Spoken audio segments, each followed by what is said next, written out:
সন্ত ৰামপাল গুৰু মহাৰাজ হৈছে এনে এজন মহাপুৰুষ যিজনে নিজৰ সত্য ভক্তি, তত্ত্বজ্ঞান, কৰোণা আৰু সেৱাৰ বলত সমাজত এক নতুন আদৰ্শ বলবৎ কৰিছে। সন্ত ৰামপাল গুৰু মহাৰাজৰ নেতৃত্বত তেওঁৰ সকলো সৎলোক আশ্ৰমে কৰা বিস্ময়কৰ সমাজ কল্যাণমূলক কামে সমাজখনক সোণালী ভৱিষ্যতৰ এক নতুন আশা দেখুৱাইছে। সন্ত ৰামপাল গুৰু মহাৰাজৰ পৰা নাম দীক্ষা গ্ৰহণ কৰাৰ পিছত লাখ লাখ লোকৰ কৰ্কট ৰোগ, এইডছ আদি দুৰাৰোগ্য ৰোগ নিৰাময় হ'ল। সন্তজনাৰ জ্ঞানৰ পৰা অনুপ্ৰাণিত হৈ তেওঁৰ অনুগামীসকলে লাখ লাখ ইউনিট ৰক্তদান কৰে। সন্তজনাই লাখ লাখ ভগ্নী কন্যাৰ যৌতুকমুক্ত বিয়াৰ আয়োজন কৰালে। সন্তজনাই লাখ লাখ মানুহক ড্ৰাগছ আসক্তিৰ পৰা মুক্ত কৰিলে। কোটি কোটি ধ্বংসপ্ৰাপ্ত পৰিয়াল শান্তিত লাগিল।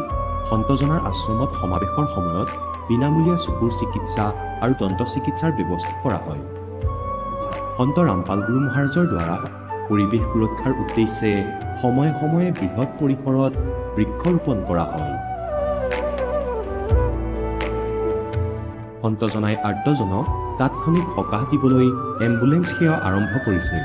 সন্তজনাই তেওঁৰ অনুগামীসকলক তেওঁলোকৰ শৰীৰ দান কৰিবলৈ অনুপ্ৰাণিত কৰে, যাতে মানৱতাৰ সেৱা আৰু চিকিৎসা ক্ষেত্ৰত উন্নতি কৰিব পৰা যায়। সন্ত ৰামপাল গুৰু মহাৰাজৰ সকলো আশ্ৰমত প্ৰতিদিনে বিনামূলীয়া ধৰ্মভোজৰ আয়োজন কৰা হয়, য'ত প্ৰতিবাৰেই প্ৰতিটো জাতি, প্ৰতিটো ধৰ্মৰ মানুহে একেলগে বহি ভোজন কৰে।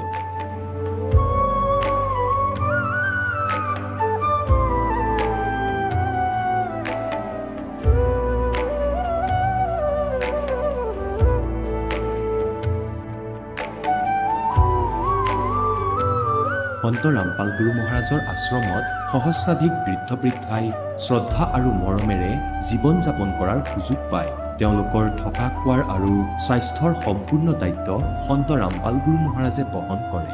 অনাথ শিশুৰ বাবে সন্ত ৰামপাল গুৰু মহাৰাজৰ সকলো আশ্ৰম বিশেষ বৰদানতকৈ কম নহয়, য'ত তেওঁলোকক শিক্ষা, সংস্কাৰ আৰু ভৱিষ্যতৰ বাবে উন্নত সুবিধা প্ৰদান কৰা হয়। বানপানী, ভূঁইকঁপ বা মহামাৰী যিয়েই নহওক, সন্ত ৰামপাল গুৰু মহাৰাজ আৰু তেওঁৰ অনুগামীসকল সদায় আৰ্তজনৰ বাবে আগ্ৰনোৱা হৈ থাকে। কোভিড মহামাৰীৰ সময়ত সন্ত ৰামপাল গুৰু মহাৰাজৰ আশ্ৰমৰ পৰা কোটি কোটি লোকক খাদ্য, ঔষধ আৰু জীৱন ৰক্ষক সামগ্ৰী যোগান ধৰা হৈছিল।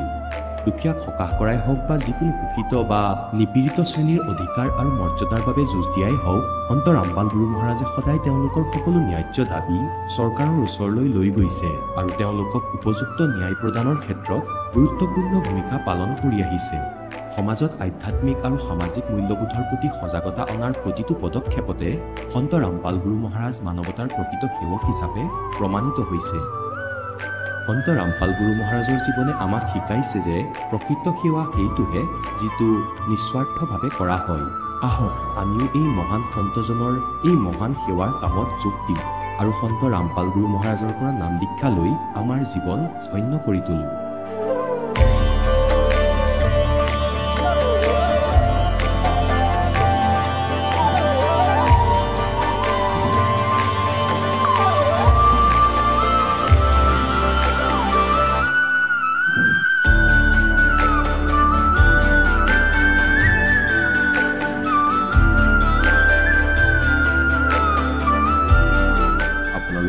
পৰিয়ালৰ সৈতে সৎলোক আশ্ৰমলৈ আন্তৰিকতাৰে আমন্ত্ৰণ জনোৱা হয়।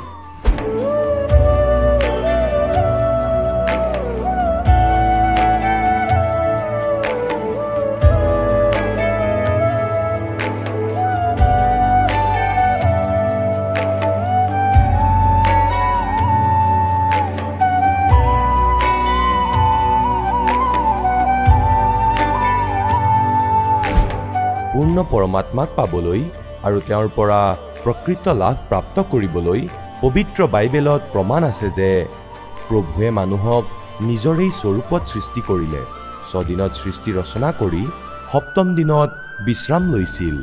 কুৰাণ শ্বৰীফত প্ৰমাণ পোৱা গৈছে যে স্বয়ং খুদাই হজৰত মহম্মদক কৈছে যে মই তোমাক সেই পৰমাত্মাৰ মহিমা ক'বলৈ পঠিয়াইছোঁ। সেইজন পৰমাত্মা হৈছে কবীৰ, যিজনে 6 দিনত সৃষ্টি ৰচনা কৰি 7ম দিনত সিংহাসনত আৰোহণ কৰিলে। তেওঁৰ খবৰ কোনোবা বা খবৰ তত্ত্বদৰ্শী সন্তক সুধি চাওকচোন। অনুগ্ৰহ কৰি অৱশ্যেই শুনক জগতগুৰু তত্ত্বদৰ্শী সন্ত ৰামপাল গুৰু মহাৰাজৰ অমৃত বচন। নমস্কাৰ ছাৰ। নমস্কাৰ ছাৰ। ছাৰ কি নাম আপোনাৰ? মোৰ নাম ধ্ৰুৱ তাঁতী হয়। ছাৰ আপুনি ক'ৰ পৰা আহিছে? মই মৰাঙী বাগান গোলাঘাট ডিষ্ট্ৰিক্টৰ পৰা। আপুনি সন্ত ৰামপাল গুৰু মহাৰাজৰ পৰা নাম দীক্ষা কেতিয়া লৈছিল? মই সন্ত ৰামপালজী মহাৰাজৰ পৰা নাম দীক্ষা 2020ত লৈছিলোঁ। আৰু তেখেতৰ পৰা নাম দীক্ষা লোৱাৰ আগতে আপুনি কেনেধৰণৰ ভক্তি সাধনা কৰিছিল? তেখেতৰ পৰা নাম দীক্ষা লোৱাৰ আগতে মই শিৱ, বিষ্ণু, দুৰ্গা, গণেশৰ, হনুমানৰ পূজা কৰিছিলোঁ। আৰু সেই সাধনা আপুনি কিমান বছৰ ধৰি কৰিছিল? এই সাধনা প্ৰায় মই 15 বছৰমান কৰিলোঁ। আৰু সেই সাধনাৰ দ্বাৰা আপুনি কিবা লাভ পাইছিলনে? সেই সাধনাৰ দ্বাৰা লাভ মই একো এটা লাভ পোৱা নাছিলোঁ। আৰু বিশেষভাৱে আৰ্থিক কষ্টটো আমাৰ আছিলে, মানসিক কষ্টও আছিলে, আৰু বহুত ধৰণৰ আমি দুখো পাইছিলোঁ, কষ্ট পাইছিলোঁ। পিছত আপুনি সন্ত ৰামপাল গুৰু মহাৰাজৰ শৰণলৈ কেনেকৈ আহিল? এদিন যি আমাৰ সামাজিক যি নামঘৰ থাকে, সেই নামঘৰত মকৰ সংক্ৰান্তি বুলি যিটো আমি মানো, ৰাতি আমি স্নান কৰিবলৈ যাওঁ নদীত। সেই স্নান কৰাৰ আগতে আমাৰ যিটো জাগৰণ হয় নামঘৰত, যেতিয়া নামঘৰত জাগৰণ হয় তেতিয়া আমি গোটেই ৰাতিটো আমি কীৰ্তন কৰি থাকোঁ। হৰে কৃষ্ণ হৰে ৰামৰ কীৰ্তনটো আমি কৰি থাকোঁ। যেতিয়া কীৰ্তনটো আমি কৰিলোঁ, কৰাৰ পাছত অলপমান সময় যেতিয়া আমি বিৰাম ল'লোঁ, বিৰাম লোৱাৰ পাছত কি হ'ল, মই যেতিয়া ঘৰলৈ আহিলোঁ, ঘৰলৈ আহি মই টিভিটো যেতিয়া অন কৰিলোঁ, টিভিটো অন কৰাওঁতে চেনেলটো বদলি কৰোঁতে সন্ত ৰামপালজী মহাৰাজৰ সাধনা চেনেলত সৎসংগ আহিলে। যেতিয়া সৎসংগ আহিলে সন্ত रामपाल महाराज কৈছে যে বোলে वेद पढ़ने वालों को वेद समझ में नहीं आया, गीता पढ़ने वालों को गीता समझ में नहीं आया, और भागवत पढ़ने वालों को भागवत समझ में नहीं आया। তেতিয়া মই চিন্তা কৰিলোঁ, আমিতো গীতা অধ্যয়ন কৰি আছোঁ, ভাগৱত অধ্যয়ন কৰি আছোঁ, এনেকে কি গীতাত লিখা হৈছে যে আজি আমি এই কথাটো আমি বুজিব নাপালোঁ বা ধৰিব নাপালোঁ কি কথাটো। তেতিয়া সন্ত रामपालजी महाराजे সৎসংগ কৰি আছে, সৎসংগটো আমি চালোঁ, টিভিটো বন্ধ নকৰিলোঁ, সৎসংগটো চালোঁ। আৰু কৈছে সন্ত रामपालजी महाराजे যে ব্ৰহ্মা বিষ্ণু মহেশ্বৰ মা দেউতাক আছে। তেতিয়া আমি দেখিলোঁ যে ব্ৰহ্মা বিষ্ণু মহেশ্বৰ মা দেউতা, আজিলৈকেতো আমি ব্ৰহ্মা বিষ্ণু মা দেউতাক আমি ক'তো পোৱা নাই, কিতাপতো পোৱা নাই। ইমান পঢ়িলোঁ, গীতাও অধ্যয়ন কৰিলোঁ, ভাগৱতো অধ্যয়ন কৰিলোঁ, তেনেকৈ আমি আজিলৈকে পোৱা নাই। তো সন্ত रामपालजी महाराजे এইটো কেনেকৈ ক'লে যে ব্ৰহ্মা বিষ্ণু মহেশ্বৰ মাতা পিতা আছে বুলি। তেতিয়া আমি কি কৰিলোঁ, গীতালৈ গ'লোঁ, গীতা চালোঁ। গীতাটো আৰু শ্ৰীমদ দেৱী ভাগৱত পুৰাণতো কৈছে যে ব্ৰহ্মা বিষ্ণু মহেশ্বৰ মাতা পিতা আছে, দুৰ্গা আছে বুলি কৈছে। তেতিয়া আমি কথাটো দেখিলোঁ, যেতিয়া আৰু কিতাপখন চালোঁ, কিতাপত চাই মেলি আৰু অনুমানিক কৰিলোঁ যে পৰম সন্ত रामपालजी মহাৰাজে সত্য কথা কৈছে। আৰু গীতাটো আমি দেখিলোঁ, গীতাটো সত্য কথা কৈছে সন্ত रामपालजी মহাৰাজে। গীতাত কৈছে যে সন্ত रामपालजी মহাৰাজে কৈছে যে বোলে যিসকল বেদ শাস্ত্ৰ এৰি যিসকলে মনমানা আচৰণ কৰে তেখেতসকলৰ একো মুক্তি নাই, গতি নাই বুলি ক'লে। যেতিয়া আমি গীতাটো চালোঁ, গীতা অধ্যায় 16, 23, 24ত কৈছে যিসকলে শাস্ত্ৰ বিধি এৰি মনমানা আচৰণ কৰে তেখেতসকলৰ গতিও নহয়, মুক্তিও নহয় বুলি যেতিয়া ক'লে, আমি তেতিয়াও চালোঁ গীতা 16 অধ্যায় 23, 24ত চালোঁ যে ধুনীয়াকৈ তাত লিখা আছে। তেতিয়া আমি দেখিলোঁ যে বোলে হয় সন্ত रामपालजी মহাৰাজৰ বাণী সত্য, তেখেতে সত্য কথাহে কৈছে। ছাৰ, ভাৰতবৰ্ষতো লাখৰ তুলনাত আধ্যাত্মিক গুৰু আছে, সেইসকলৰ শৰণলৈ যাব পাৰিলে হয়। আপুনি সেইসকল গুৰু শৰণলৈ নগৈ আপুনি সন্ত रामपाल গুৰু মহাৰাজকে যে এই সদগুৰু হিচাপে ধাৰণ কৰিলে, কাৰণটো কি ছাৰ? এই দাসে যেতিয়া কৃষ্ণগুৰুৰ আমাৰ পৰমানন্দ গোস্বামীৰ লগত যেতিয়া জড়িত হৈ আছিলে, যেতিয়া আমাৰ পৰমানন্দ গোস্বামীয়ে কিলিং নামৰ দীক্ষা আমাক দিছিলে, মন্ত্ৰ জপ কৰিবলৈ দিছিলে, সেই মন্ত্ৰ জপটো আমি কৰি আছিলোঁ। কৰি থকাৰ পাছতো আমাৰ মনৰ ভিতৰত এটা খোজ আছিলে যে আমি ভগৱানক বিচাৰি আছোঁ, পৰমাত্মাক বিচাৰি আছোঁ বুলি এটা মনৰ ভিতৰত খোজ আছিলে। কমি আছে নেকি, কিবা জ্ঞান কম আছে নেকি বুলি আমাৰ এটা খোজ আছিলে। সেই খোজটো কৰোঁতে কৰোঁতে কৰোঁতে কৰোঁতে আমি যেতিয়া সৎসংগ চালোঁ সন্ত रामपालजी মহাৰাজৰ, সেই সৎসংগটো চোৱাৰ পাছতে আমি গম পালোঁ যে আমাৰ সন্ত रामपालजी মহাৰাজে পৰম সত্য কথা কৈছে, আৰু এইটো বাণী সকলো শাস্ত্ৰতে প্ৰমাণ আছে। আৰু যিখিনি আমি পাবলগীয়া আছে সন্ত रामपालजी মহাৰাজৰ চৰণত গৈ আমি পাইছোঁ। আৰু অন্য কিবা লাভ পাইছেনে সন্ত ৰামপাল গুৰু মহাৰাজৰ পৰা নাম দীক্ষা লোৱাৰ পিছত? যেতিয়া আমাৰ নামদান চেণ্টাৰ যোৰহাটত আছিলে, সেই যোৰহাটত সৎসংগ আছিলে সন্ত ৰামপালজী মহাৰাজৰ। সৎসংগটো আমি শেষ কৰি যেতিয়া আমি আহি আছিলোঁ, আমাৰ দুজন ভকত আছিলে। ভকত এজন স্কুটি চলাই আছিলে, পাছত মই বাইক চলাই আছিলোঁ। তো ভকত আগৰজনৰ ভকত ফুল স্পীডত গৈ আছে স্কুটিত, আৰু পাছে পাছে মই আহি আছোঁ। যেতিয়া আহি আছোঁ তেতিয়া অলপমান গেপছ আছিলে, অলপমান গেপছ থকাত তাত শিলগুটি আছিলে। সেই শিলগুটিত পিছল খাই স্কুটিখন পৰি গ'ল। ময়ো পাছত পিক আপত আহিছিলোঁ। যেতিয়া ভকতজী স্কুটিত পৰি গ'ল, পৰি যোৱাৰ পাছত ভকতজী একেবাৰে পৰি গ'ল, স্কুটিও পৰি গ'ল। তেতিয়া আৰু তাৰ পাছে পাছে আহি মই যেতিয়া বাইকখন কাটিম বুলি যেতিয়া ভাবিছোঁ, তেওঁৰ পিছ চেকাটো মোৰ আগ চেকাত লাগি গ'ল। আগ চেকাত যেতিয়া লাগি গ'ল, মোৰো বাইকখন পৰি গ'ল। ময়ো পৰিছোঁ, ভকতজীও পৰিছে।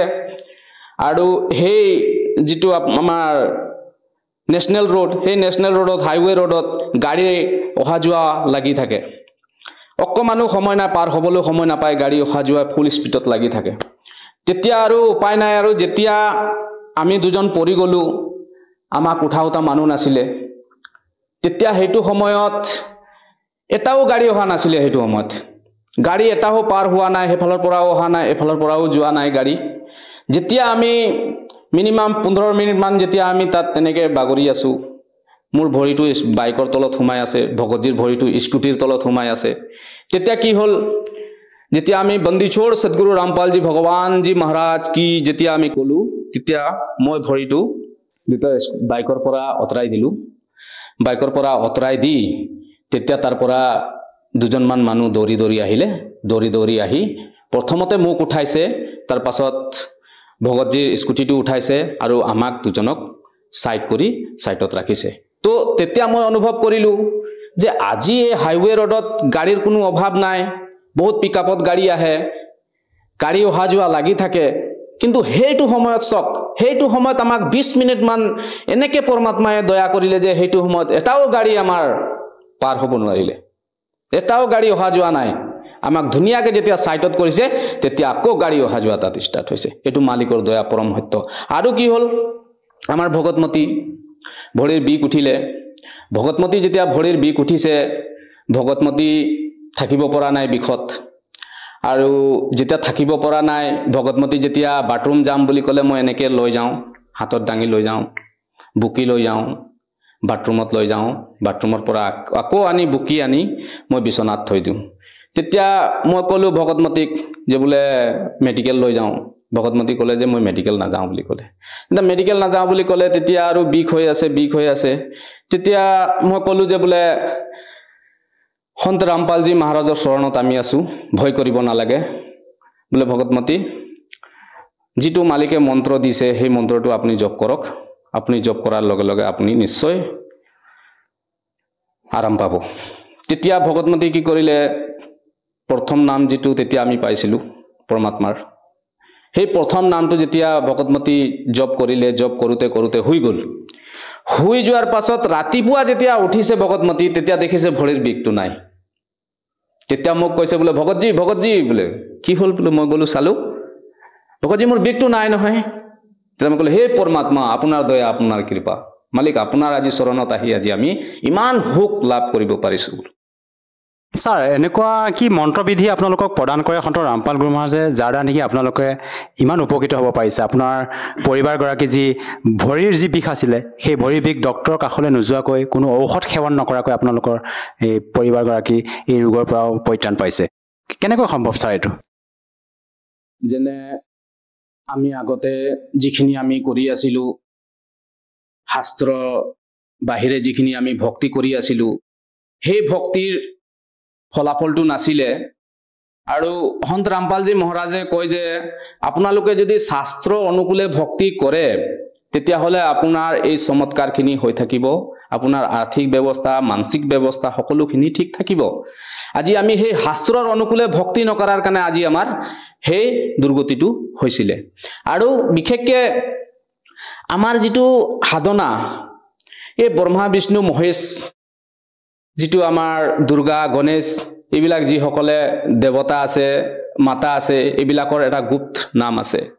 এইবিলাকৰ যিটো গুপ্ত নাম আছে সেই গুপ্ত নামটো আমি যদি নাপাওঁ বা নাজানো তেতিয়াহ'লে আমি অন্তিম সময়লৈকেও ভক্তি কৰিলে আমাৰ কোনো কাম নাহিব তো সন্ত ৰামপালজী মহাৰাজে আমাক এই দেৱতাসকলৰ যিটো গুপ্ত নাম হয় সেই গুপ্ত নামখিনি আমাক প্ৰদান কৰে প্ৰদান কৰাৰ পাছত আমাৰ সেই হিচাপে আমাক ভক্তি কৰিবলৈ কয় আমি সেই হিচাপত ভক্তি কৰিলে আমাৰ সদগতিটো নিশ্চিত হয় মানসিক আৰ্থিক আৰু অন্যান্য ব্যৱস্থাখিনি আমাৰ ভাল হয় স্যাৰ আপুনি জনালে যে সন্ত ৰামপাল বৰ্মা যে ব্ৰহ্মা বিষ্ণু মহেশকে আদি কৰি সকলো দেৱ দেৱতাৰ বাস্তৱিক সঠিক মন্ত্ৰ বিধি আপোনালোকক প্ৰদান কৰে সেই বিধি মন্ত্ৰৰ দ্বাৰা আপোনালোকৰ যি লাভ প্ৰাপ্ত হয় সেই গোটেইখিনি আপোনালোকৰ হৈ আছে বৰ্তমান বাস্তৱিক উদাহৰণ আপুনি এই টিভি সন্মুখত বৰ্তমান টিভি স্ক্ৰীনৰ সন্মুখত আপুনি ব্যক্ত কৰিছে এই দৰ্শকসকলৰ আগত স্যাৰ এনেকুৱা বহু লোক আছে আমাৰ হিন্দু সমাজত যিয়ে নেকি কয় যে গুৰু ধাৰণ নকৰাকৈ ভক্তি কৰিব পাৰি গুৰু ধাৰণ কৰি ভক্তি কৰাৰ কোনো প্ৰয়োজন নাই এই ক্ষেত্ৰত স্যাৰ এজন আপুনি শিক্ষিত ব্যক্তি হিচাপে আপোনাৰ পৰা মই জানিব বিচাৰিছোঁ যে প্ৰকৃততে গুৰু ধাৰণ নকৰিও ভক্তি কৰিব পাৰি নেকি এতিয়া দ্বাপৰ যুগত কৃষ্ণ ভগৱান আহিছিলে তেখেতসকলো গুৰু ধাৰণ কৰিছিলে গুৰুবিন মুক্তি নাই বুলি কৈছে গুৰুৰ অবিহনত আমি যদি ভক্তি কৰোঁ তেতিয়াহ'লে আমাৰ সেই ভক্তিটো সফল নহয় আৰু এই মানৱ জনমটো কেতিয়াও মুখ্য নহয় সদগতি নহয় আৰু গুৰু ধৰিব লাগে যেতিয়া ব্ৰহ্মা বিষ্ণু মহেশে গুৰু ধৰিছে তো আমিনো কোন হয় আৰু মানৱ জনম কৈছে যে মানৱ জনম দুৰ্লভ হে মিলে না বাৰম্বাৰ জैसे তৰবৰ से पत्ता टूटे बहुत ना लगता डर তো এই মানৱ জনমটো আমি সফল কৰিবলৈ হলে আমি গুৰু ধাৰণ কৰিব লাগিব আৰু গুৰু নধৰাকে যদি আমি ভক্তি কৰো সেই ভক্তিটো আমাৰ মন মানা আচৰণ হ'ব যেনেকে গীতা অধ্যায় 16ত কৈ গৈছে যে 23-24ত কৈ গৈছে যে বোলে যিজনে মন মানা আচৰণ কৰে শাস্ত্ৰবিধি এৰি তেখেতসকলৰ না গতি হয় না মুক্তি হয় বুলি প্ৰমাণিত আছে গীতাত তাতি ডাঙৰীয়া আপুনি সন্ত ৰামপাল বৰ্মাৰ পৰা নাম দীক্ষালৈ বিভিন্ন প্ৰকাৰে লাভ পালে শাৰীৰিকভাৱে হওক আৰ্থিকভাৱে হওক আপুনি বিভিন্ন প্ৰকাৰে লাভ পাইছে যিসকল দৰ্শকে আপোনাক টিভি স্ক্ৰীনত চাই আছে প্ৰত্যক্ষ কৰি আছে এনেকুৱা বহু লোক আছে যিসকল নেকি বৰ্তমান বিভিন্ন সমস্যাত আক্ৰান্ত হৈ আছে বিভিন্ন সমস্যাত ভুক্তভোগী হৈ আছে সেইসকল লোকক আপুনি কি বাৰ্তা দিব বিচাৰে তেওঁলোকক যাতে এই সৎভক্তি কৰি উপকৃত হ'ব পাৰে যিসকলৰ মোৰ ভাই বন্ধু মা দেউতা ককাই যিসকলে মোক চাই আছে আজি মই ভক্তি কৰি আছিলোঁ সেই ভক্তিৰ কোনো ফলাফল নাপালোঁ কোনো সদগতি নাপালোঁ সেই সদগতি নোপোৱাৰ কাৰণে মই আজি পৰমাত্মাই মোক দয়া কৰিলে আজি মই সন্ত ৰামপালজী মহাৰাজৰ চৰণত থাকি নানা ধৰণৰ মই লাভ পাইছোঁ আৰু শাস্ত্ৰ অনুকূলে মই ভক্তি কৰি গৈছোঁ আমি এই কথাটো জানিব লাগিব যে প্ৰকৃততে আমি যি ভক্তি কৰি গৈ আছোঁ সেই ভক্তিটো আমাৰ হয় নে নহয় এক নম্বৰ কথা আমি যি ভক্তি কৰিছোঁ সেই ভক্তিটো শাস্ত্ৰৰ লগত মিল খাইছে নে নাই খোৱা আমি সেই কথাটো জনাটো প্ৰকৃততে উচিত আৰু আমাৰ যি সংসাৰৰ যি ভাই বন্ধুসকলে যি ভক্তি কৰি গৈ আছে তেখেতসকলে নিশ্চয় চাব লাগিব যে আমাৰ গীতাত কি কৈ গৈছে ভাগৱতত কি কৈছে কুৰাণত কি কৈ গৈছে বাইবেলত কি কৈ গৈছে সেইখিনি গোটেইখিনি আমি জানিহে ভক্তি কৰিব লাগে তেতিয়া আমাৰ ভক্তিটো সফল হ'ব মই যিসকল শ্ৰদ্ধালুসকলক মই জনাব বিচাৰিছোঁ যে হিন্দুসকলৰ কাৰণে গীতা আছে মুছলিমসকলৰ কাৰণে কুৰাণ আছে বাইবেল আছে আমাৰ খ্ৰীষ্টানসকলৰ কাৰণে তো তেখেতসকলে অধ্যয়ন কৰি আছে কিন্তু তেখেতসকলে যি অধ্যয়ন কৰি আছে সেই অধ্যয়ন কৰাৰ অনুকূলতহে তেখেতসকলে ভক্তি কৰিব লাগে বা আমি ভক্তি কৰিব লাগে আৰু আমাৰ শাস্ত্ৰত কি লিখা হৈছে আমি সেই গোটেইখিনি তথ্য জানিহে আমি ভক্তি কৰিব লাগে তেতিয়াহে সদগতি হ'ব আমাৰ মুখ্য হ'ব আৰু বিশেষকৈ যিখিনি শ্ৰদ্ধালুসকলে মোক চাই আছে ময়ো সেই অৱস্থাত আছিলোঁ মোৰো সেই আৰ্থিক অৱস্থা মানসিক অৱস্থা বেয়া আছিলে ময়ো তেনেকৈ সদগতি নোপোৱাৰ কাৰণে ময়ো কষ্ট পাইছিলোঁ দুখ পাইছিলোঁ গতিকে আপোনালোকক মই বিনম্ৰ প্ৰাৰ্থনা জনাইছোঁ আপোনালোকে শাস্ত্ৰ অনুকূলে ভক্তি কৰক শাস্ত্ৰত কি লিখা হৈছে শাস্ত্ৰত কি দেখা গৈছে সেইখিনি আপোনালোকে চক চাই মেলি আপুনি ভক্তি কৰক আৰু সন্ত ৰামপালজী মহাৰাজৰ চৰণত আহক আৰু আপোনাৰ মুখ্য প্ৰাপ্ত কৰক স্যাৰ কোনো লোকে যদি সন্ত ৰামপাল বৰ্মাৰ পৰা সহজভাৱে নাম দীক্ষা ল'ব খোজে কেনেকৈ ল'ব পাৰিব এতিয়া সন্ত ৰামপালজী মহাৰাজৰ চৰণত আপোনালোকে নাম দীক্ষা ল'বলৈ হ'লে এতিয়া ইউটিউবত ছ'চিয়েল মিডিয়া গোটেইখিনি প্ৰচাৰিত হৈ আছে ইউটিউবত আপুনি সন্ত ৰামপালজী মহাৰাজৰ যি আপুনি সাৰ্চ কৰিলে তাত গোটেইখিনি ওলাই পৰিব, সৎসংগ ওলাই পৰিব আৰু আপোনাৰ তাত নাম্বাৰটো দিয়া থাকে। সেই নাম্বাৰত আপুনি কল কৰিলে আপুনি বিনামূলীয়াকৈ জ্ঞান গংগা পুস্তকখিনি আপুনি মঙাব পাৰিব আৰু পঢ়িব পাৰিব আৰু তাৰ দ্বাৰা আপুনি নাম দীক্ষা ল'ব পাৰিব। ধন্যবাদ ছাৰ। নমস্কাৰ। এতিয়া জগতগুৰু তত্ত্বদৰ্শী সন্ত ৰামপাল গুৰু মহাৰাজৰ সৎসংগৰ মাধ্যমেৰে সেই অদ্বিতীয় আধ্যাত্মিক জ্ঞানৰ বিষয়ে জানি লওঁ, যাৰ মাধ্যমেৰে আপোনালোকেও প্ৰাপ্ত কৰিব পাৰিব এনেকুৱা আধ্যাত্মিক, মানসিক আৰু ভৌতিক সুখ যি এতিয়ালৈকে কেৱল আপোনালোকে মীৰাবাই, ধ্ৰুৱ, প্ৰহ্লাদ আদি কেইজনমান ভক্তৰ জীৱন কথাতহে শুনিছে। এতিয়া শুনক তত্ত্বদৰ্শী সন্তৰ সৈতে শাস্ত্ৰ অনুকূল ভক্তি সৎসংগ, এনেকুৱা অদ্বিতীয় আধ্যাত্মিক জ্ঞান যাৰ প্ৰমাণ আছে সকলো ধৰ্মৰ সকলো পবিত্ৰ শাস্ত্ৰত। আমাৰ দৰে আহাৰ আৰু ভোজন এওঁ কতোৱেই নাপাব। বাৰু এতিয়া পৰমাত্মাই এবাৰ খালে, সংশয় মাতিলে, তাতে থোৱা আছিল। দ্বিতীয়বাৰ খোৱাত আকৌ মাতিলে, 5 বাৰত থালিখনত যিমান দিছিলে সকলোখিনি খালে। আৰু 5বাৰেই সেই শংখ বাজি বন্ধ হ'ল। যুধিষ্ঠিৰ বৰ সুখী হ'ল যে হে ভগৱান, বহুত দয়া কৰিলে আপুনি, এনেকুৱা মহাপুৰুষ আহিল আৰু আমাৰ কাম হৈ গ'ল। তেতিয়া শ্ৰীকৃষ্ণই ক'লে যে কাম এতিয়াও হোৱা নাই, এই শংখটো কণ্টিনিউ বাজিব লাগিছিলে, বহুত দেৰিলৈ বাজিব লাগিছিল, কেৱল 5 বাৰহে বাজিলে, এইটোৰে কাম নহ'ল। এতিয়া যুধিষ্ঠিৰে ক'লে যে কাক মাতিব এতিয়া ভগৱান, এতিয়াতো কাকো মাতিবলৈ বাকী নাই। আপোনালোকে যে এওঁক বাল্মীকৰ দৰে দেখিছে, হৰিজনৰ দৰে, এই 3 লোক তেওঁৰ এডাল নোমৰ সমান নহ'ব। এওঁ ইমান সিদ্ধি শক্তিযুক্ত সুদৰ্শন। এতিয়া শ্ৰীকৃষ্ণদেৱ তেওঁক এনেই অন্তৰ্যামী বুলি মনা হৈছিলে, কিন্তু তেওঁ ইমান অন্তৰ্যামী নাছিলে, কিন্তু আভাস আছিলে শক্তি থকা বুলি। এতিয়া শ্ৰীকৃষ্ণই ক'লে যে আমাৰ ঘৰতে কিবা দুৰ্বলতা আছে, সেইটো চাব লাগিব। দ্ৰৌপদীক মাতিলে আৰু দ্ৰৌপদীক সুধিলে যে ভনী, তোমালোকে যেতিয়া এই মহাত্মাই খাদ্য খাই আছিলে, আপোনাৰ মনত কিবা দোষ আহিছিল নেকি? সঁচা কথা ক'বা, নহ'লে কথাটো বেয়া হ'ব। তেতিয়া দ্ৰৌপদীয়ে সকলোবোৰ সঁচা কথা ক'লে যে মহাৰাজ, 1 ঘণ্টা ধৰি মই খাদ্য বনালো, বেলেগ বেলেগ বস্তু বনালো, আৰু মই এনেকৈ ভাবিছিলো যে হাত চেলেকি থাকি যাব মহাত্মা আৰু মোৰ বহুত গুণ গাব। যেতিয়া তেওঁ সকলোবোৰ একলগ কৰি খাব ধৰিলে, তেতিয়া মোৰ মনত এইটো দোষ আহিল যে এওঁ সাধাৰণ মানুহ, গা পাও নুধুৱে চাগে, আৰু এওঁ খাবও নাজানে চাগে, শংখ কি বজাবনো। তেতিয়া শ্ৰীকৃষ্ণই ক'লে যে দ্ৰৌপদী, তুমি সকলো শেষ কৰি দিলা। তুমি কি ভাবিছা তোমাৰ ওপৰত উপকাৰহে কৰিছে তোমাৰ ঘৰলৈ আহি, তোমাৰ ঘৰৰ খাদ্য খাই তোমালোকৰ উদ্ধাৰ কৰিবলৈ আহিছিলে, আৰু তুমি এনেকৈ ভাবিছা? এই কথা তোমাৰ মনলৈ অহাটোৱেই পাপ, আৰু এটা পাপ কৰিলা তুমি। তেতিয়া সকলোৱে কঁপিব ধৰিলে। সাধু সন্তৰ বিষয়ে কোৱাটো দূৰৰ কথা, ভাবিবও নালাগে এনেকে। কিয় খাব? সকলোতো আনি দি দিলা, কিন্তু কিয় খাব তেওঁ? তেতিয়া সুধিলে কি কৰো? ক'লে চৰণ ধুই খোৱা ধূলিৰ সৈতে, তেতিয়াহে তোমাৰ কল্যাণ হ'ব। এতিয়া দ্ৰৌপদীয়ে কয় মহাৰ পৰা বাচিবলৈ কোনে কি নকৰে। পাত্ৰ এটা আনিলে আৰু এটা ঘটিত পানী ভৰাই আনিলে। ভগৱান বহি আছে সুদৰ্শন ৰূপত, তেওঁৰ চৰণ ধুলে। আকৌ পানীখিনি ঘটিটোত ভৰাই গিলাচত লৈ যেতিয়া আধা খালে, তেতিয়া শ্ৰীকৃষ্ণই ক'ব ধৰিলে, ভনী মোকো আধা দি দিয়া। এনেকুৱা মহাপুৰুষৰ চৰণ অমৃত বহুত যুগৰ পিছত প্ৰাপ্ত হয়। আধা শ্ৰীকৃষ্ণই পান কৰিলে। শংখটো তেতিয়াৰ পৰাহে বজা আৰম্ভ কৰিলে, আৰু বহুত জোৰকৈ বাজি বাজি পৃথিৱীৰ বাহিৰলৈকে স্বৰ্গলৈকে মাত শুনা গ'ল, মধুৰ। আৰু সমগ্ৰ পৃথিৱীত যিমানবোৰ বৃক্ষ আছিল সেউজীয়া হৈ গ'ল, ফল ফুল থকা গছবোৰ ফল ফুলেৰে জাতিষ্কাৰ হৈ গ'ল, ফল থকাবোৰ ফলেৰে ভৰি পৰিল। তেতিয়াহে 3টাত কটা গ'ল সেই পৰম পিতাৰ শক্তিৰে।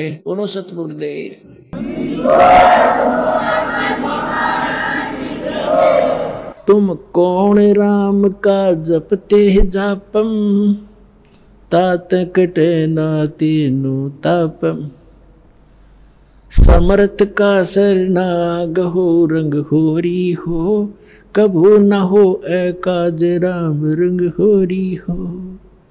গতিকে পুণ্যাত্মাসকল, আপোনালোকৰ সৌভাগ্য, আপোনালোকে এই সুখটো ইয়াত ফ্ৰীতে পাব, কাৰণ আমি সেই 5টা যজ্ঞ কৰি আছো যি যুধিষ্ঠিৰ পাণ্ডৱসকলে এবাৰেই কৰিছিলে। আজি আপোনালোকে দেখি আছে 5 দিনৰ সমাগম হৈ আছে আৰু কেইবা হাজাৰৰ সংখ্যাত পৰমাত্মাৰ মৰমীয়াল আত্মাবোৰ আহিছে। এওঁলোক ভগত সকলোৱে পৰমাত্মাৰ ৰাতিপুৱা গধূলি চৰ্চা কৰে। ঘৰলৈ গ'লেও ইমান কোৰ্চ দি থৈছে ভক্তিৰ, যেনেকৈ বালকবোৰক চিলেবাছ দিয়া হয় হোম টাস্ক বেলেগকৈ ইমান কোৰ্চ দি দিছে। ইয়াৰ অবিহনে আপোনালোকৰ উদ্ধাৰ নহ'ব। কেতিয়াবা আৰতি কৰি আছে, কেতিয়াবা নিত্য নিয়ম কৰি আছে, ৰমায়ণী কৰি আছে, কেতিয়াবা প্ৰথম কেতিয়াবা দ্বিতীয় মন্ত্ৰ, কেতিয়াবা বাণী পঢ়ি আছে, কেতিয়াবা সেৱা কৰিছে, কেতিয়াবা দান। গতিকে যিমানবোৰ সাধুখন তৈয়াৰ হৈ আহিছে আৰু ইয়াত আপোনালোকে দিয়া যি লাভ যি ধন সেয়াই আপোনালোকক বহুত লাভ দি আছে। কোটি কোটি ফল আপোনাক ইয়াত দিব আৰু মুক্তি প্ৰাপ্ত হ'ব একমাত্ৰ স্থান এই পৃথিৱীত। যদি কিবা শাস্ত্ৰ অনুকূল সাধনা আৰু মুক্তি মাৰ্গ আছে তেন্তে সেয়া সতলোক আশ্ৰম জিলা হিছাৰ হাৰিয়ানাত, যি আপোনালোকে প্ৰাপ্ত কৰিছে। আপোনালোকৰ সৌভাগ্য আৰু ভক্তি কৰি থাকক।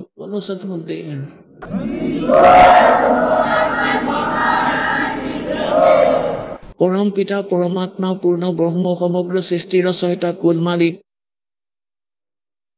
কবিৰ দ্বীপ কবিৰ চাহিব আল্লাহু আকবৰ। হি গ্ৰেট গড কবিৰ পৰমেশ্বৰৰ অসীম কৃপাত আপোনালোকে সকলো পুণ্যাত্মাই পৰমাত্মাৰ মহিমাৰ সৎসংগ শুনিবৰ বাবে উপস্থিত হৈছে। सत्संग के मां बैठकर कोई बात चलावे और उस अपराधी आत्मा को 3 लोग नहीं ठोर। সেইবাবে সৎসংগক বহুত মহত্ব দিব লাগিব আপোনালোকে, আৰু ধ্যানেৰে একাগ্ৰতাৰে প্ৰতিটো কথা শুনিব লাগে। সৌভাগ্য আপোনালোকৰ, পৰমাত্মাই আপোনালোকক ডাঙৰ কৃপা কৰি থৈছে যে আপোনালোকে এনেকুৱা ঘোৰ কলি যুগত কোনো প্ৰাণীৰে এটা ক্ষণৰো শান্তি নাই, এটা ক্ষণো শান্তি নাপায়, সময় নাই সিহঁতৰ। গোটেই দিনটো এখন ৰুটিৰ বাবে চাৰিওফালে গটা খাই ফুৰে। সপোনো তাৰি দেখে, কালি অমুকক দিব লাগিব, অমুকৰ পৰা আনিব লাগিব, এইটো সিটো কৰিব লাগিব। কিন্তু কৰিব ভগৱানে, যি তাৰ ভাগ্যত আছে হ'বও সেইটোৱেই। এইটো যদি তাৰ মনতো থাকে তথাপিও সি বাধা দিব নোৱাৰে, কাৰণ তাকো ভগৱানৰে সঁহাৰি লাগিব। সেইবাবে পুণ্যাত্মাসকল, তোমালোক সাধাৰণ আত্মা নহয়, তোমালোক হ'ল পৰমাত্মাৰ সেই হীৰা মুকুতালাল। তোমালোক সাধাৰণ আত্মা নহয়, তোমালোক পৰমাত্মাৰ সেই বিশেষ হীৰা মুকুতা আৰু লাল হয়, যাৰ বাবে তেওঁ ভ্ৰমি ফুৰিছে। गोता मारूं स्वर्ग में जा बैठूं पाताल, गरीब दास ढूंढता फिरूं हीरे मोती लाल। 100 छल छिद्र में करूं अपने जन के काज, अरडक से पूजो मार दूं मैं नरसिंह धर के साज। পৰমাত্মাই কয়, নাজানো মই মোৰ মৰমীয়াল আত্মাসকলৰ বাবে কি কি কাৰণ বনাও, সিহঁতক সৎভক্তিত লগাবলৈ, সঁচা জ্ঞান বুজাবলৈ, আৰু সেই পৰমাত্মাৰ প্ৰযত্নক আপুনি সফল কৰক, নিজৰ কল্যাণ কৰাওক। मात पिता मिल जाएंगे 184 माही, सतगुरु सेवा और ये भक्ति भाई फेर मिलन की नाही। যি শৰীৰলৈ আপুনি যাব, পশুৰ শৰীৰ যদি প্ৰাপ্ত কৰা তাতেও তুমি ফাদাৰ মাদাৰ পাবা, যদি গাধৰ জনীও পোৱা তাতেও তুমি পিতৃ মাতৃ পাবা, আৰু যদি মনুষ্যজনী প্ৰাপ্ত কৰা, যদি মনুষ্যজনীও প্ৰাপ্ত কৰা কেতিয়াবা তাতেও পিতৃ মাতৃ পাবা। কিন্তু सतगुरु सेवा और बंदगी भाई फेर मिलन की ना। সৎগুৰু পোৱা নাই আৰু সৎগুৰু পালেহে সেৱা পাবা। নকৰি সৎগুৰুক যদি সেৱাও কৰা তেন্তে সেয়া ইউজলেছ। গতিকে পৰমাত্মাই আজি আপোনালোকৰ ওপৰত সেই কৃপা কৰি থৈছে যে আপোনালোকে সদ্গুৰু পালে, মনুষ্য জীৱন পালে। সেইবাবে পৰমাত্মাৰ এই জ্ঞানক আধাৰ বনাই নিজৰ জীৱনৰ যাত্ৰা নিৰ্ণয় কৰা এতিয়া পুণ্যাত্মাসকল। পৰমাত্মা প্ৰত্যেক যুগতে আহে আৰু নিজৰ মহিমা নিজেই কয়। পৰমাত্মাৰ মহিমা আন কোনেনো ক'ব পাৰিব? আমাৰ বুদ্ধিত পাথৰ পৰি গৈছিল। আমি ভাবিছিলো এই সন্তবোৰে পৰমাত্মাৰ মহিমা ক'ব, এওঁ ক'ব। আৰে ভগৱানৰ মহিমা কেৱল ভগৱানেহে ক'ব পাৰিব। নিজৰ দ্বাৰা ৰচনা কৰা সৃষ্টিক নিজেই ক'ব পাৰিব। এজন ঋষিয়ে কেনেকৈ ক'ব পাৰিব ভগৱানৰ সৃষ্টিক? এতিয়া এজন পুত্ৰই নিজৰ পিতৃৰ উৎপত্তিৰ কথা কেনেকৈ ক'ব পাৰিব? ককাইহে ক'ব পাৰিব। ঋষিটো এই কালৰ পুত্ৰহে, ব্ৰহ্মৰ্ষৰ পুৰুষৰ। আৰু সকলোৰে ককা হ'ল কবিৰ পৰমাত্মা সত্য পুৰুষ। গতিকে সেই ককাজনে আহি আমাক কৈছে যি সকলোৰে ককা, সকলোৰে বাবা। গুৰু নানক দেৱেতো ইমানখিনিলৈকে কৈছে। যদি কাৰোবাক বাবা বুলি কোৱাৰ অধিকাৰ আছে তেন্তে সেয়া কবিৰ চাহিব। সমুদ্ৰৰ সাক্ষীত ইয়াৰ প্ৰমাণ আছে। যদি বাবা বুলি কোৱাৰ অধিকাৰ আছে কাৰোবাক তেন্তে সেয়া কবিৰ চাহিব। आलम बड़ा कबीर। গতিকে পুণ্যাত্মাসকল, আপোনালোকৰ সৌভাগ্য এই জ্ঞান শুনিবলৈ পাইছে, নহ'লেতো ইমান দিন অজ্ঞানতাই ভৰাই ৰাখিছিলে। গতিকে কওক আমি কি সাধনা কৰিছিলো? হিন্দু ধৰ্মত জন্ম লৈ এই কালৰ ঋষি মহৰ্ষিসকল, আচাৰ্য শংকৰাচাৰ্যসকলৰ দ্বাৰা দিয়া জ্ঞানৰ আধাৰত আমি কি পূজা কৰি আছিলো আপোনালোক সকলোৱে জানে। এই দাসু তাৰ ভুক্তভোগী। কিছুমানে দেখাক দেখি, কিছুমানে পৰম্পৰাগতভাৱে, আৰু কিছুমানে ঠগ বা শ্ৰীষীৰ জ্ঞান শুনি, বিচাৰ শুনি, পুস্তক পঢ়ি, অথবা কোনো ভাই ভনী বান্ধৱীৰ পৰা শুনি আমি সেই ক্ৰিয়াই কৰিব ধৰিছিলো। কোনোবাই গোবৰ্ধনৰ চাৰিওফালে ঘূৰিবলৈ কয়, আমি তালৈ গুচি গৈছিলো। কোনোবাই অমৰনাথৰ দৰ্শন কৰাৰ বাবে প্ৰেৰণা কৰে, তেতিয়াও আমি সাজু হওঁ, কাৰণ আমাৰ ভগৱানৰ আৱশ্যকতা আছিল। আৰু কোনোবাই পঞ্চকেদাৰৰ বাবে যদি প্ৰেৰিত কৰে তেতিয়া তাৰ দৰ্শনৰ বাবেও যাওঁ। যদি পশুপতিনাথৰ দৰ্শনৰ কথা কয় আমি তালৈও যাওঁ। কোনোবাই যদি সোমবাৰৰ ব্ৰতৰ কথা কয় আমি সেইটোও কৰোঁ। যদি মংগলবাৰৰ ব্ৰতৰ বাবে কয় তেতিয়া আমি সেইটো কৰাও আৰম্ভ কৰি দিওঁ। পুণ্যাত্মাসকল, আমাৰ আধ্যাত্মিক জ্ঞান নাছিলে, এয়া লোকবেদ আছিল। গতিকে পৰমেশ্বৰে স্বয়ং আহি এজন সন্ত ভগত, আৰু পৰমেশ্বৰটো তেওঁ আছিলেই, আৰু এজন সৎগুৰু, এই সকলোৰে ভূমিকা কৰিছিল। যেতিয়া আদৰণীয় স্বামী ৰামানন্দ দেৱে পৰমাত্মাক দেখিলে সৎলোকৰ ভিতৰত, আকৌ যেতিয়া তাক দেখিলে নিজৰ সন্মুখত বহি থকা সেই বালক ৰূপত, তেতিয়া কৈছিল, बहु ठौर है एक तू बया एक से दो, और गरीबदास हम कारणे तुम आए हो मगदो। तुम साहिब तुम संत हो, और तुम सतगुर तुम हंस। गरीबदास तेरे रूप बिना और न दूजा अंश। बोलत रामानंद जी सुनो कबीर करतार, गरीबदास सब रूप के तुम ही सृजनहार। मैं भक्त मुक्त भया, और भरम कर्म कियो नाश। गरीबदास निज ब्रह्म तुम, मुझे हो गया दृढ़ विश्वास। গতিকে পৰমাত্মাৰ বিষয়ে স্বামীদেৱে কৈছে, স্বামী ৰামানন্দ দেৱে, যে তুম চাহেব, চাহেব মানে পৰমাত্মা।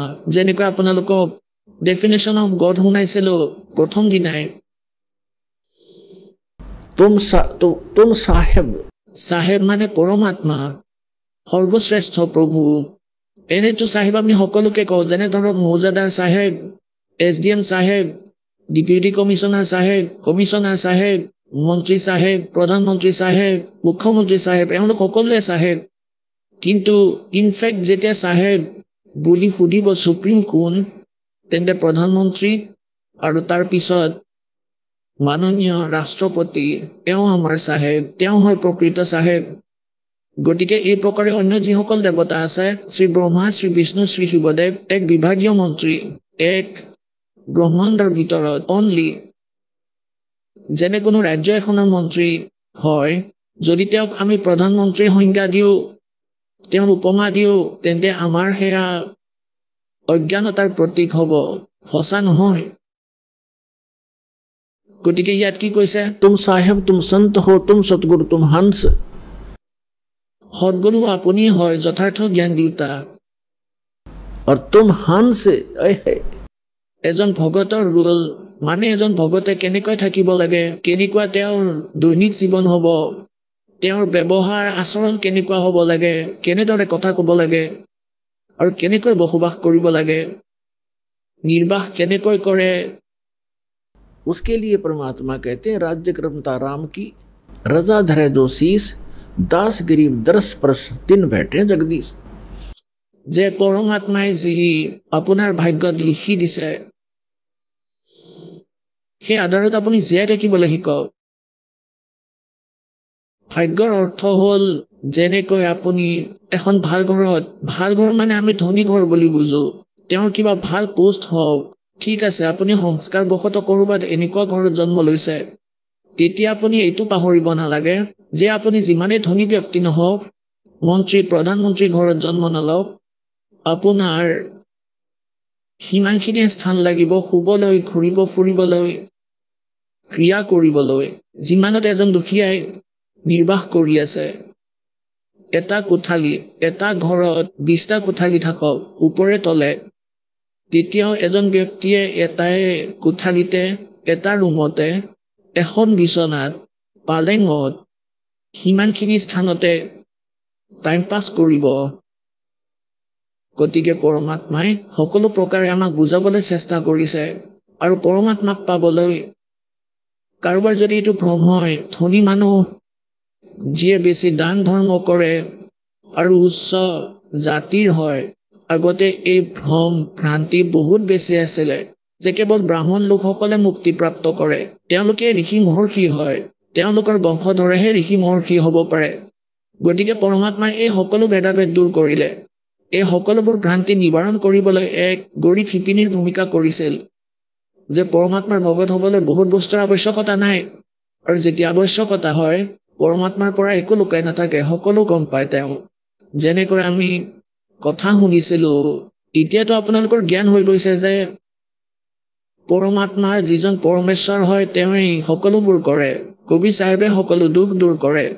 কিন্তু আমি যি ঈশ্বৰ পূজা কৰোঁ, স্তুতি য'ত কৈ থাকে, সকলোৱে সেই পূজাই কৰে আৰু মানিব ধৰে যে এওঁৱে আমাক সকলো সুখ দিয়ে, কিন্তু সকলোবোৰ কৰে কবিৰ ভগৱানে, কিয়নো তেওঁ এই গীতাৰ অধ্যায় নম্বৰ 15 শ্লোক নম্বৰ 16 আৰু 17 তিনিজন পুৰুষ আছে, ক্ষৰ পুৰুষ আৰু অক্ষৰ পুৰুষ। এওঁলোকৰ বিষয়ে কৈছে যে এওঁলোকো নাশবান আৰু এওঁলোকৰ অন্তৰ্গত সকলোবোৰ প্ৰাণী নাশবান।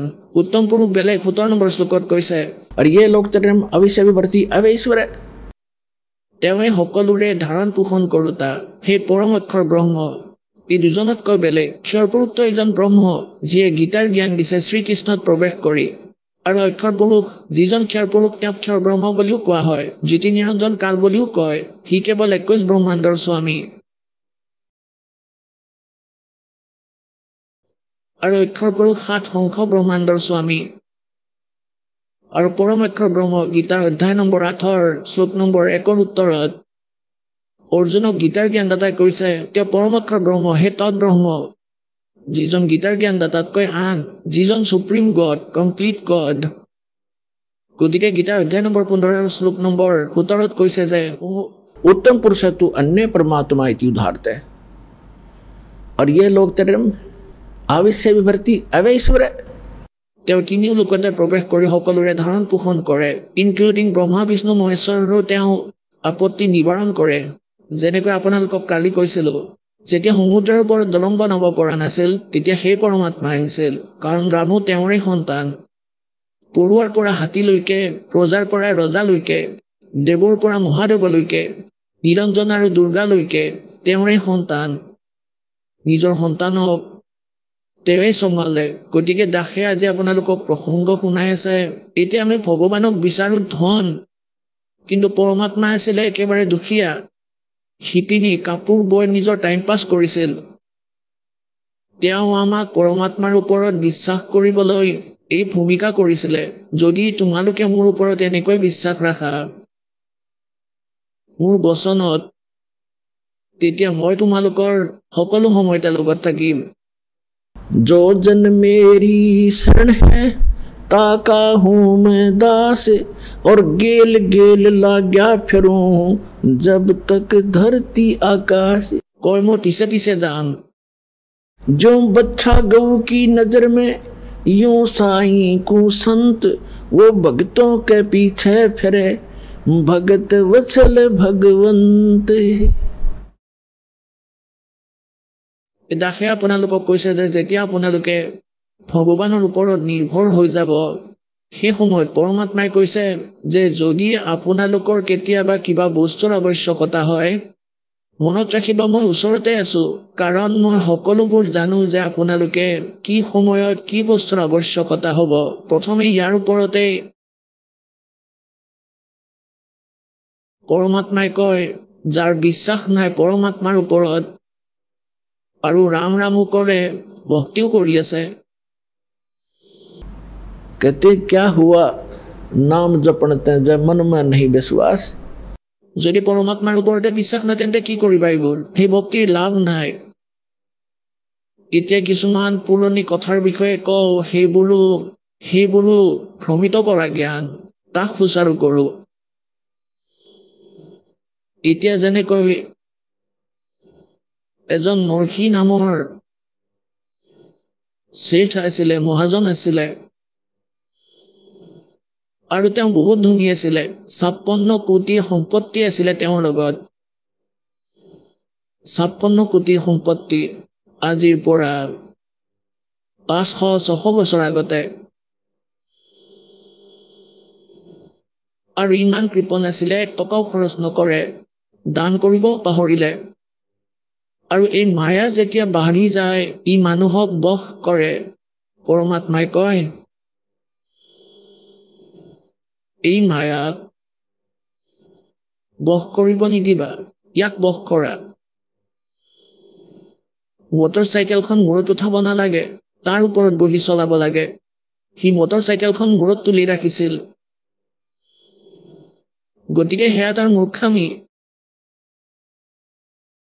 পৰমাত্মাই সেই বোকাৰ পৰা মৰমীয়াল আত্মাজনক উলিয়াব বিচাৰিছিল, আৰু নৰসি শ্ৰীকৃষ্ণদেৱৰ পৰম ভক্ত আছিল, কিন্তু দান কৰিবলৈ একেবাৰে এৰি দিছিল।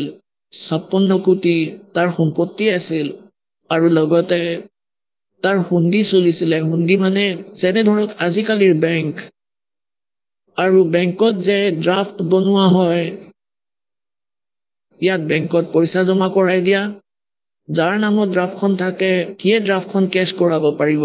ৰাস্তাত কোনোবাই কাঢ়িও যদি লয়, তাৰ চাইনৰ অবিহনে সেই কেছ কৰাব নোৱাৰে, কেছ নহবই।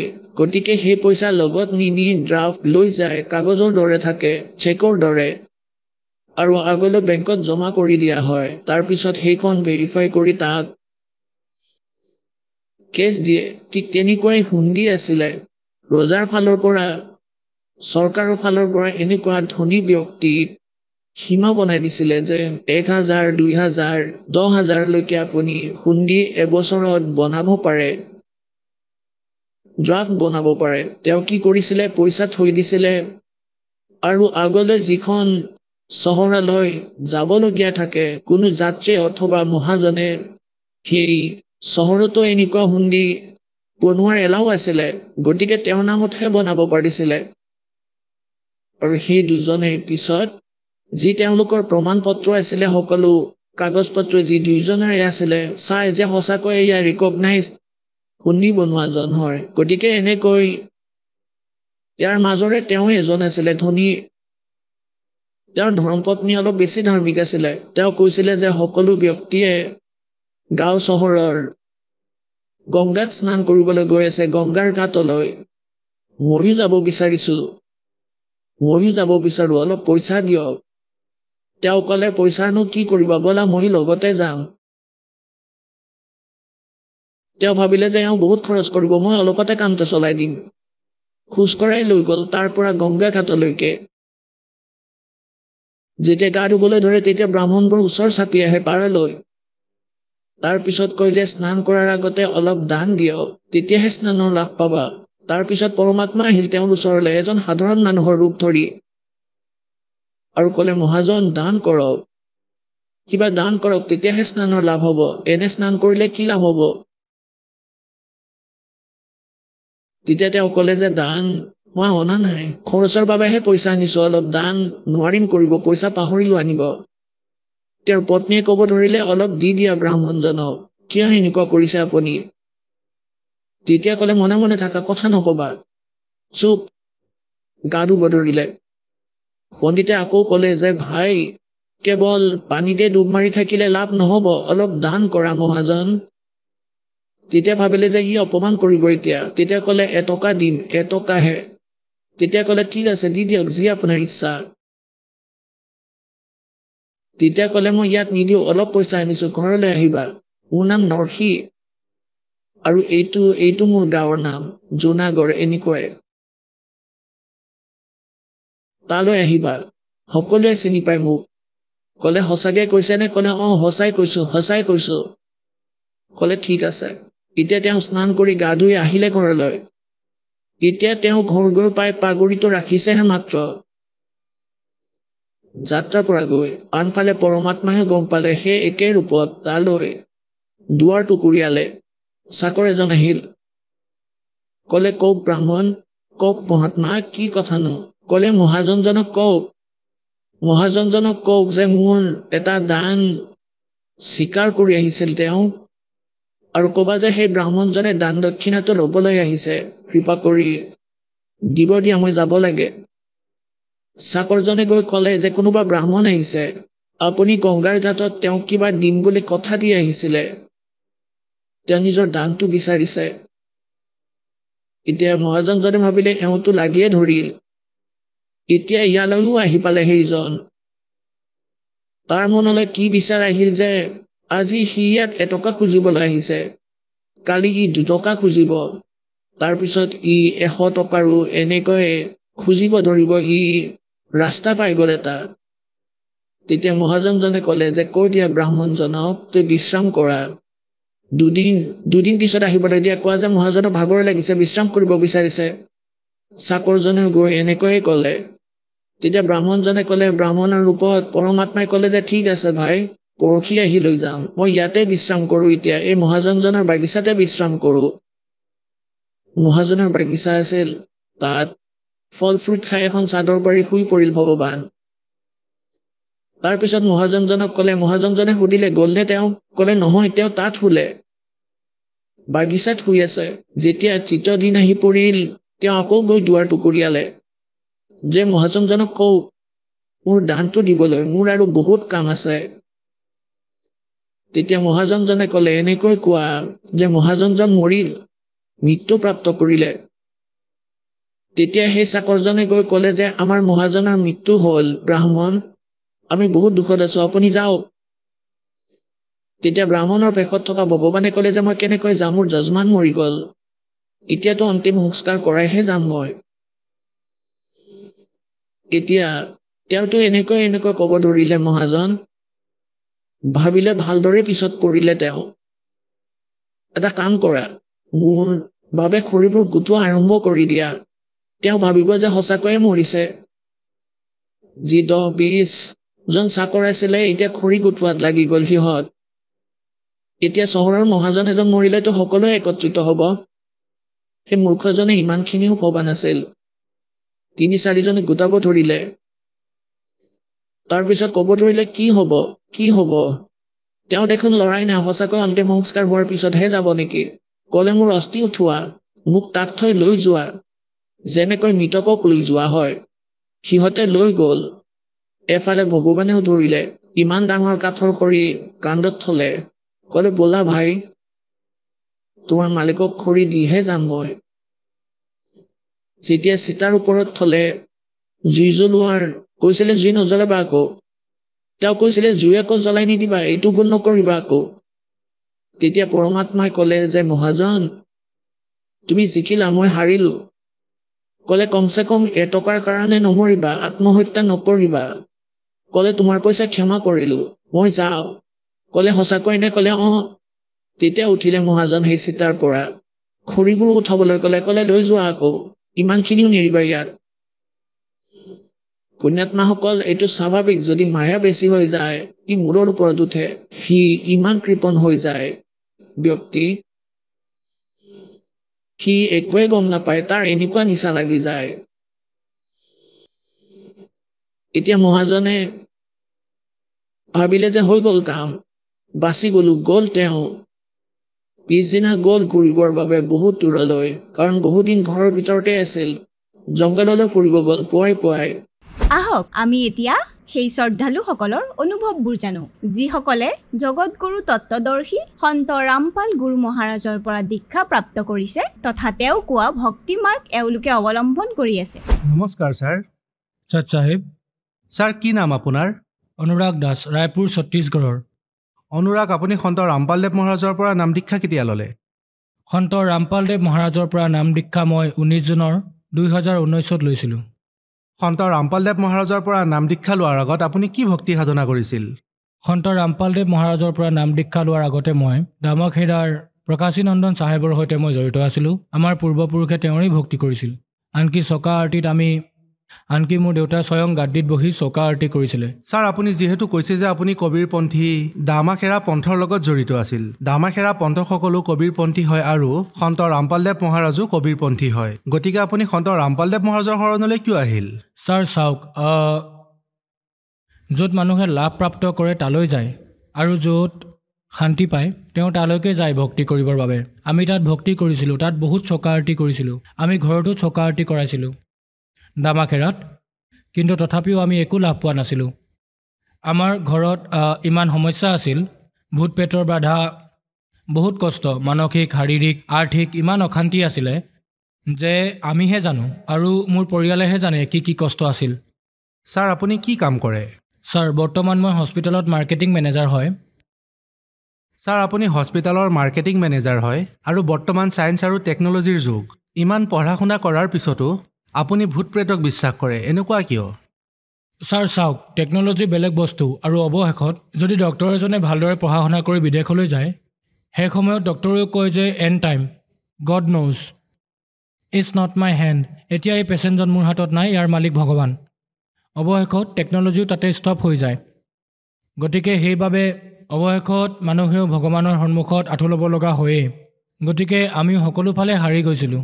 আমি সকলো দেৱী দেৱতাৰ শৰণলৈ গৈছিলোঁ। দামখেৰা থকাৰ পাছতো বহুত মাজাৰ, বহুত মছজিদ, বহুত ঠাইলৈ গৈছিলোঁ। আনকি কামাখ্যা দেৱী, যিটো আটাইতকৈ ডাঙৰ তান্ত্ৰিকৰ গড় হয়, য'ত তান্ত্ৰিকবিলাকক শিক্ষা দিয়া হয় কেনেকৈ তান্ত্ৰিক হ'ব পাৰি, তাৰে আটাইতকৈ ডাঙৰ তান্ত্ৰিকক আনকি ঘৰলৈ আনি কৈছিলোঁ যে আমাৰ ঘৰত ভূত পেটৰ বাধা আছে, ঠিক কৰি দিয়ক। তথাপিও সেই সকলো বাধা 2-3 দিনলৈকে নাছিলে, কিন্তু আকৌ আৰম্ভ হ'ল। গধূলি 6 বজাৰ লগে লগে মোৰ পত্নী, মোৰ ল'ৰাটো সদায় বিচনাতেই আছিলে, সেইবাবে একো কাম কৰিব পৰা নাছিলে, আৰু সেইবাবে মই ঘৰলৈ আহি খানা বনাব লগা হৈছিল। আমাৰ বহুত কষ্ট হৈছিলে, আমাৰ চকুপানী মুচি দিয়া কোনেও নাছিলে।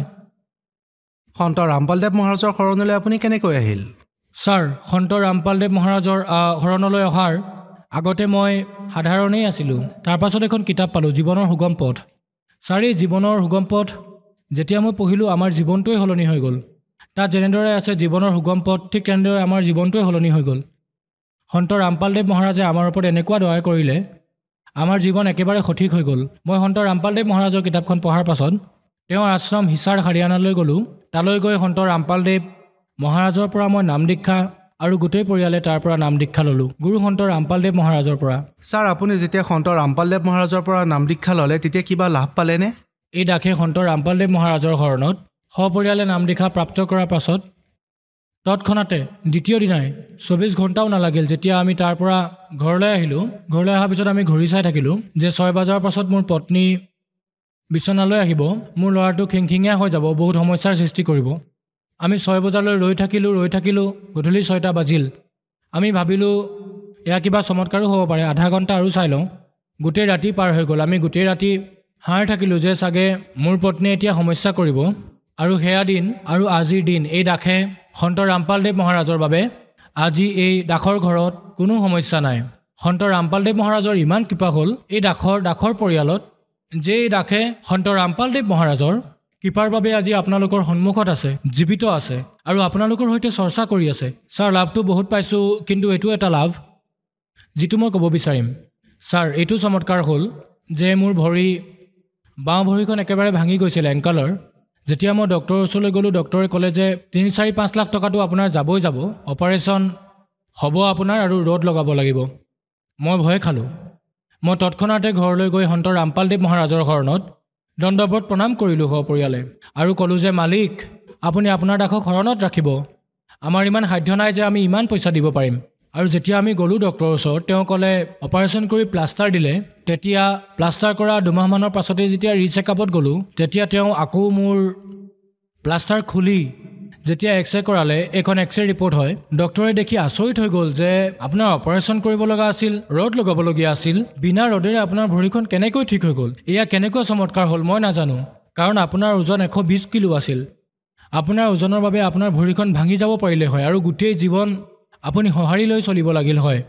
কিন্তু আপুনি কেনেকৈ ইমান সোনকালে ভাল পালে, কেনেকৈ হ'ব পাৰে? তেতিয়া মই ক'লোঁ যে ছাৰ, মই সন্ত ৰামপালদেৱ মহাৰাজৰ অধীন হয়, তেওঁৰ বাবেই আজি যে মই খোজকাঢ়ি আহিব পাৰিছোঁ, তেওঁৰ শক্তিৰ বাবে। এই দাসৰ সেই সমৰ্থন আছিল। ছাৰ, দ্বিতীয়টো লাভ এয়া যে মোৰ পেটত পাথৰ হৈ গৈছিলে, গ'ল্ড ব্লাডাৰ আৰু কিডনীত মোৰ পাথৰ হৈ গৈছিলে। যিদিনাখনে পাথৰ হৈছিলে, গধূলি মোৰ পেচাব ওলোৱা নাছিলে, বহুত কষ্ট পাইছিলোঁ আৰু ৰাতি 9মান বজাতে কষ্ট পাইছিলোঁ। আৰু মই পানীৰ অবিহনে যেনেকৈ মাছ চটফটাই, ঠিক তেনেকৈ এই দাসেও চটফটাই আছিলে। মোৰ পৰিয়ালৰ মানুহে কান্দিবলৈ আৰম্ভ কৰি দিছিলে। মোক এম্বুলেঞ্চত ভৰাই তৎক্ষণাতে হস্পিটেললৈ লৈ যোৱা হ'ল। ডক্টৰে চেক কৰিলে, তেতিয়া ক'লে পাথৰ আছে। ঔষধ আৰু ইনজেকশ্যন দিয়াৰ পাছত অলপ ভাল পালোঁ। তাৰ দ্বিতীয় দিনা ক'লে যে চাগে আমি আপোনাৰ অপাৰেশ্যন কৰাব লাগিব, নহ'লে আপোনাৰ পাথৰ ভাল নহ'ব, নহ'লে জীয়াই থাকিব নোৱাৰিব, আপুনি একো খাব ল'ব নোৱাৰিব।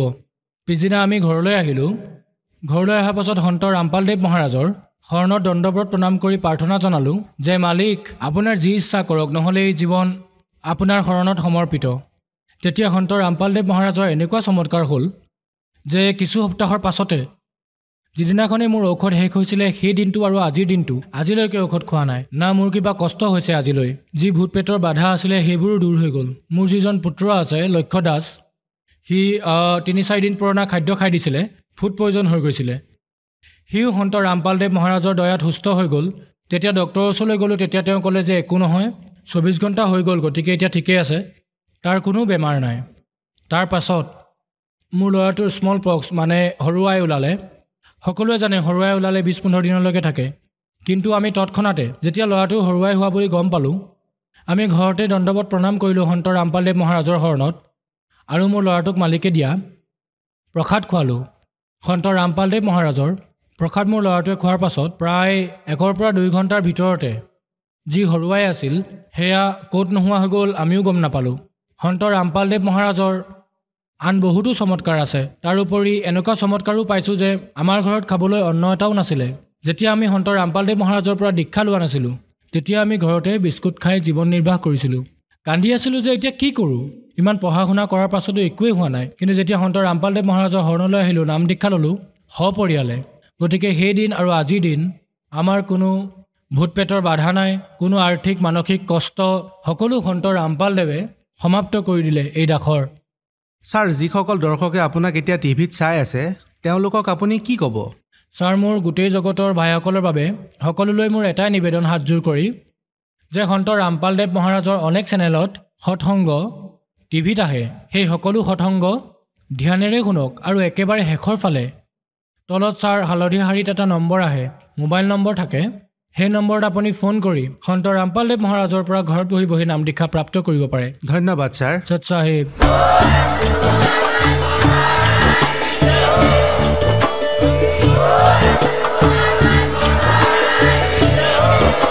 আপুনি শুনি আছিলে জগতগুৰু তত্ত্বদৰ্শী সন্ত ৰামপাল গুৰু মহাৰাজৰ মংগল প্ৰবচন। অধিক জানিবৰ বাবে ভিজিট কৰক www.jagatgururampalji.org। সন্ত ৰামপাল গুৰু মহাৰাজৰ শুভ আশীৰ্বাদত সমগ্ৰ বিশ্বতে 500তকৈ অধিক নাম দীক্ষা কেন্দ্ৰ আছে, য'ত সন্ত ৰামপাল গুৰু মহাৰাজৰ দ্বাৰা বিনামূলীয়াকৈ নাম দীক্ষা দি থকা হৈছে। আপোনাৰ ওচৰৰ নাম দীক্ষা কেন্দ্ৰৰ ঠিকনা জানিবলৈ সম্পৰ্ক কৰক 7082208528